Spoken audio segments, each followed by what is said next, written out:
G'day guys, and welcome back to Avatar, Dawn of the New Nations. I just quickly want to say, before we jump into this, I'm sorry, you might be able to actually tell by my voice. ButterJaffa is, impenetrable to any war or any person, but the cold and COVID, yeah, no, we're not impenetrable to that. I sadly have come down with a cold, and instead of making you guys wait until I feel better to make a video, I thought, hey, let's just try and make a video anyway and see how I can, maybe survive and hopefully get through it. This is such a bad idea. So to help myself in this video, I'm gonna talk a little bit slower, just so I know what I'm saying, I don't confuse myself and everything like that. But in today's video, we are finally going to build it. You guys have been asking for a lot in the comments. We are building a hidden underground bending arena. Now, this is the part you guys have been asking for. It's gonna have water sources and a cobblestone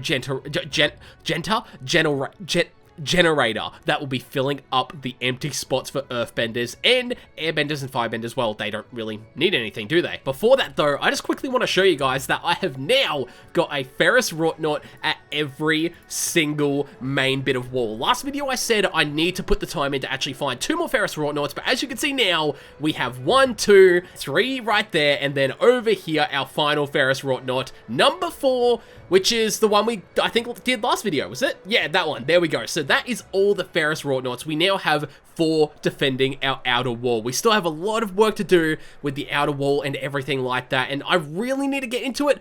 The problem is, with how long freaking seeding and farming takes, we have so many seeds, but freaking hoeing the ground, placing a seed, doing all that crap, it takes so long, man. It takes so long. So, you know what? I'm gonna do it eventually, but for now, I'm gonna just go chill with it, and I'll worry about it when the time comes. I'm thinking for a bit of a reference, the easiest one to build would be the one from Legend of Korra. So, we need to find a decent spot to actually mine out this whole area and construct it somewhere underground. I want it to be a hidden spot. So, you know what?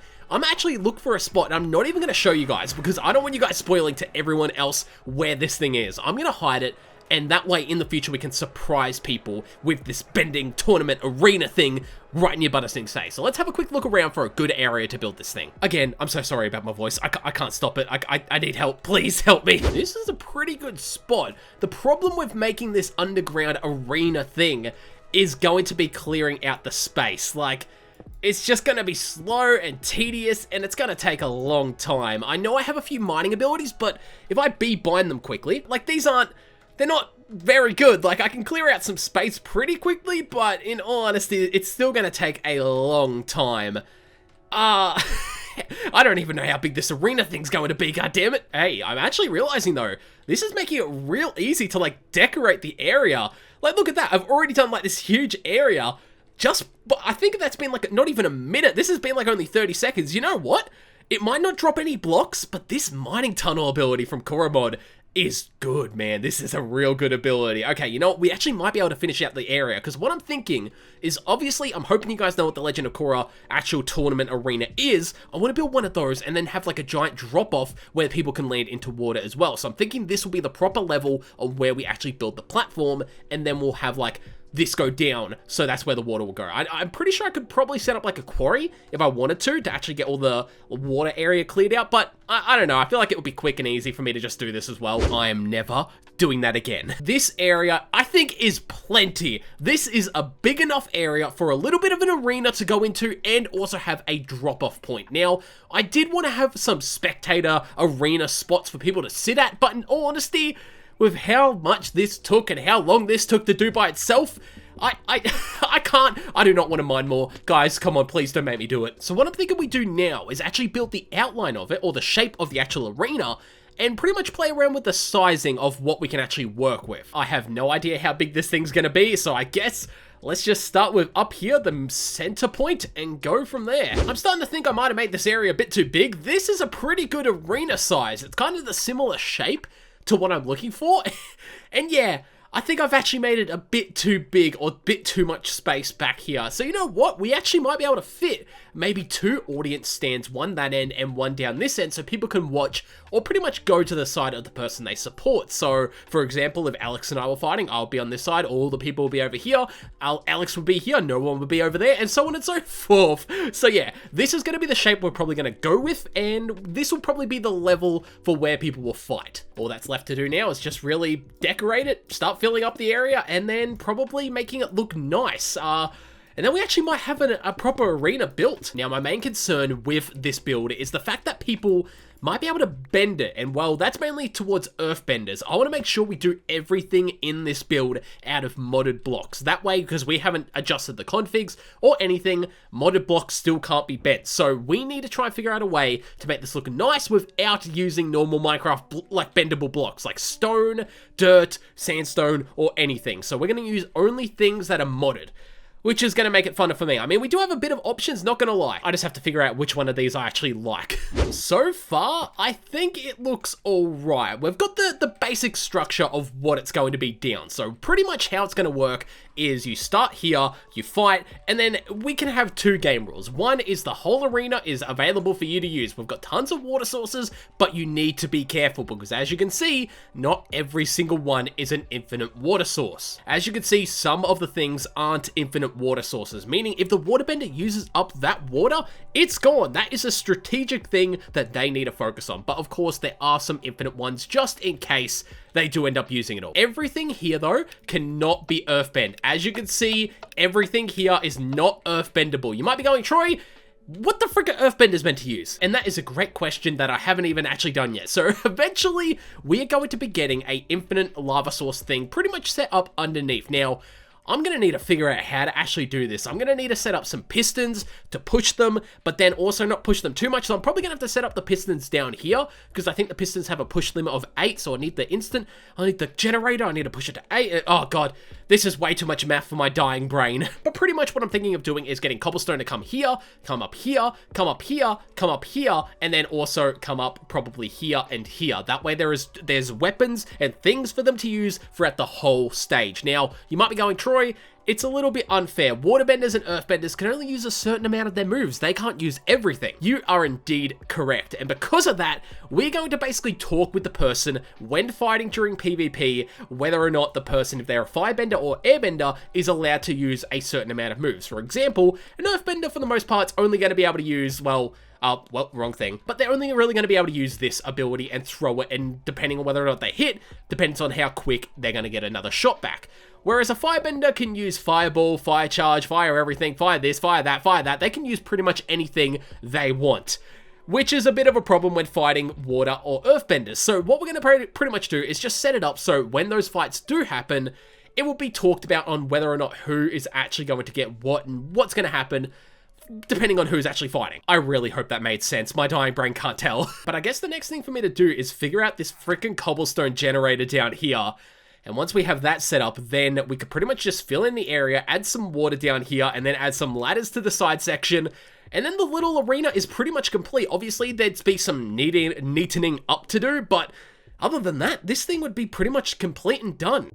Okay, so after fiddling around with this for about, I don't know, like 30 minutes now, I think I've got it working. So as you can see, you can grab it, it will restock it, and if we jump down, we can see we have these pillars that are actual ammo for each section that is being automatically pushed through pistons to get it reloaded. Oh, this took way too long, man. This one section took so long, and I don't even know if I'm going to be able to do the other side because of how I've set up the timer. I've set the timer up here, which interferes because, as you can see, this is where I actually need to build some stuff.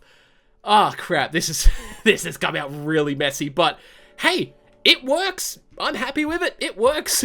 God damn it. So every single one of these parts, I can grab a bit of cobblestone. It will refill it, and over time, no, you can't hear it. It's already refilled them. It will actually regenerate more of the cobblestone down there and actually restock the ammo so we can continuously keep fighting. It is done.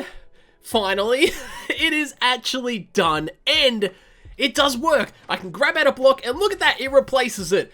Oh, thank God this thing's done. Now, don't get me wrong, it doesn't look super neat, but there's a good amount of bendable earth and bendable water here for people to use. So, it's actually really good. I'm really happy with it. I'm really proud of it. I think it looks alright, and you might be going, Troy, why did you make it black and yellow? Well, I mean, that's my skin's colors. Come on now. I guess the only thing left to do is light up a bit of the redstone area, fill up this bottom area with water, and maybe make some stands off the sides. I think for now we won't bother with the stands, and we'll just leave it like this. We'll make the stands eventually, but let's actually fill up this side area, light up down there, and actually fill all of this floor with water.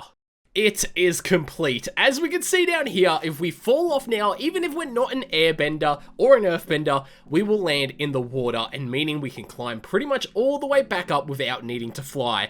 This room is complete. For now, there are some small things I still need to do, like the stand here on both sides, but yeah, that's where all my sick brain can do. Now, don't get me wrong, I think it looks a bit like crap, but hey, that might just be sick Troy speaking, I don't quite know.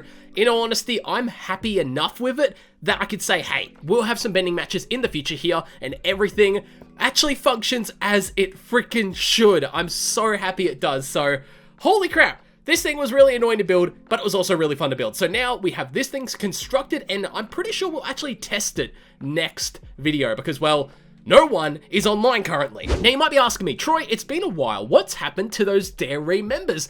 Good question. Let's actually go find out because I have not been keeping up to date with people's videos and I don't actually know if people have uploaded by the time I uploaded my last video. So we're going to go see if any of our Dairy members that we hid last video have actually been found. And well, they should have because they weren't hidden very well for obvious reasons. Wait a second. Has Nathan actually not... Nathan hasn't found him. Nathan hasn't found Dairy member 1912. Huh. Okay, you know what? Actually, hold up. Let's see if he has anything to say. Hold up. Has Nathan been doing anything dodgy? What? Okay. No, I can't understand you. Can you speak English? Okay, all you're saying is I don't know what that... No, I'm just gonna go. I know, he hasn't been... I don't think Nathan's been online enough to tell me whether or not something dodgy has been going on. So let's head over to Rynn's base because Rynn's in the Alliance and so is Arcanus, but we didn't hide one at Arcanus's from memory. So let's go over to Rynn's. Oh, wait, is Rynn actually starting work on something? Yo, holy crap, is Rynn gonna build a giant tree? It looks like it. Okay. Oh, I'm actually keen to see it. Oh, crap. I'm actually keen to see that. Yo, that's gonna look so cool. Hold up. Is our old Dairy member still there? Yes. Oh, I thought for a second. Hold up. Wait. Hold up. Dairy member 13 is telling me something's going on. Hold up. Nah, hold on a second. Dairy member 13's told me something's apparently going on. Apparently, Rynn may have found him? Okay. Nah, hold up. I actually want to check quickly because I didn't explain to any of my Alliance members what I'm actually doing. So Rynn could get the very much wrong idea of what I'm doing. And I just want to make sure we still have our Alliance sheet of paper saying that we're in an Alliance. Ashes of the Alliance paper. Rynn actually... Wait a second. Rynn actually burnt it? Wait. Oh. Rynn, you shouldn't have done that. That's not... I might be sick, but I still... Hold up. Rynn's hiding something now. Unless Rynn got the complete wrong idea and thought that was a bad thing and like I didn't trust, and in all honesty, that's kind of why I actually put them there, but still, I could have explained it to Rynn. And yet, no, they burnt the paper. I am hurt beyond, like, belief. I can't breathe.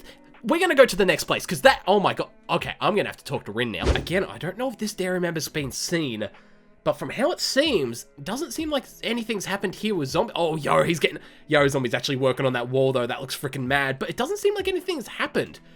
Huh. You know, that's weird, because, you know, obviously we kidnapped... saying that out loud, it kind of sounds weird. We kidnapped Zombie last episode, and we pretty much tortured him trying to get answers out of him, and it seemed like he was all good, but I don't know. I don't know, he hasn't seemed to have gotten any information. Then again, that could be just a really lazy Dairy member. Oh, hold the phone. Dairy member number 15 still has food, meaning Alex hasn't actually been here, meaning he might have another location set up. Hold up, but has Dairy member 15 overheard anything? Yep. Okay. It seems like I'm talking to myself. Okay, so apparently, I could be wrong here, but something with AlExCZ and Alex might be happening. Huh. Okay, that's alright. You know what? I still haven't actually met with AlExCZ officially on camera. So I don't really know what's going on there. You know what? Speaking of Alito, Alito is the final place we still have to go to. And its name's Tiny. Okay, I love that. Hold on, let's see if our dairy member's been found first of all, and if he's maybe overheard anything. Again, still has some potatoes, and apparently has overheard something about that as well. So I think we might be dealing with an Alex and Alito partnership. Huh. I did not see that coming. Alright, you know what? Noted. That is actually very helpful information. Might I say though, Alito has got some impressive building styles. I really like the Japanese style he's going for with the roofs and the torii gates, or the torii gates. Torii gates, there we go. I love them. They look freaking mad. I'm very excited to see what else Alito does. But anyway, I'm getting distracted by Alito's amazing building skills. And that just leaves our final, which I actually don't think... Okay, you're still here, which is, first of all, surprised me, but you are out of food, meaning Drake has been here multiple times, and you don't have... No? Okay, you don't have any information for me. Alright, that's fine. So Drake doesn't seem to be anything, but we did get some information out of this whole thing. We obviously got the information of Alito and Alex are maybe working together. And also, well, the whole ordeal with Rynn, which we're going to have to question about. Because, what's that about? What's that about now? I knew I shouldn't have trusted. I knew. I said last video, someone's going to stab me in the back and it might just be Rynn. But that aside, there is one final thing I want to do in this video while I think I'm actually capable of actually playing the game, because I don't know if I'm going to get sicker yet, but I want to actually fill up the outer wall with lava. I don't know if I cut this from my previous videos, I don't think I did, but pretty much my lava bending allows for me to create infinite lava sources, meaning all I need to do is just get all my buckets, which are, I think, back at my base, and pretty much just scoop up a crap ton of those, fill up the wall, and everything like that. So I'm going to do a quick little cut, because this is probably going to take me like 30 minutes, and yeah, by the time I'm done, the outer wall should be filled with lava. Okay, I highly underestimated just how long this does take.